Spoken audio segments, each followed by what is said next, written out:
ഫോർഡിന്റെ പൊട്ടിത്തെറിക്കുന്ന car. ഒരു exploding car നിർമ്മിച്ച് Ford വൻ നഷ്ടത്തിലായ കഥ അറിയോ നിങ്ങൾക്ക്? സംഘടന നടക്കുന്ന 1971-ലാണ്.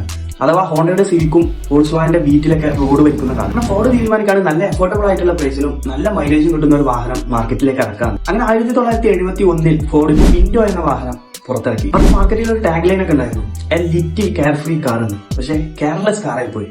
ഇതൊരു കില്ലർ കാറാവാൻ അല്ലെങ്കിൽ ഒരു എക്സ്പ്ലോഡിംഗ് കാറാകാനുള്ള മെയിൻ ആയിട്ടുള്ള കാരണം അവർക്ക് പെട്ടെന്ന് തന്നെ മാർക്കറ്റിലേക്ക് ഒരു വാഹനം ആവശ്യമായിരുന്നു.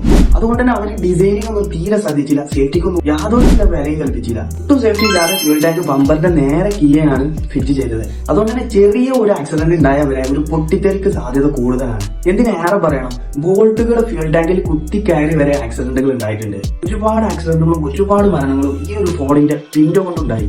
അങ്ങനെ 1973 ഫോർഡിന്റെ ഇന്റേണൽ മെമ്മോ പുറത്തുവിട്ടു. അതായിരുന്നു ഷോക്കിംഗ് ഫാക്ട്സ് അഥവാ ഞെട്ടിപ്പിക്കുന്ന സത്യങ്ങൾ. എല്ലാ ഫോർഡിന്റെ പിന്റെയും മാർക്കറ്റിൽ നിന്ന് തിരിച്ചു വിളിച്ച് ശരിയാക്കി കഴിഞ്ഞാൽ $137 മില്യൺ അവർക്ക് നഷ്ടം വരിക. എന്നാൽ ഒന്നും ചെയ്യാതെ അപകട മരണങ്ങൾ ഒത്തുതീർപ്പാക്കുകയാണെങ്കിൽ വെറും $49.5 മില്യൺ മാത്രമേ ഫോർഡിനകത്ത് ചെലവാകുകയുള്ളൂ. സോ അതുകൊണ്ട് തന്നെ അവർ ഫോർഡ് പിന്റെയോ മാർക്കറ്റിൽ നിന്ന് തിരിച്ചു വിളിച്ചില്ല. പിന്നീട് ജൂറി വേർഡിക്റ്റ് ഫോർഡിന് $125 മില്യൺ പിഴ നൽകുകയും പിന്നീട് ഒരു എക്സ്പ്ലോഡിംഗ് കാറാക്കി കൂട്ടുകയും ചെയ്തു.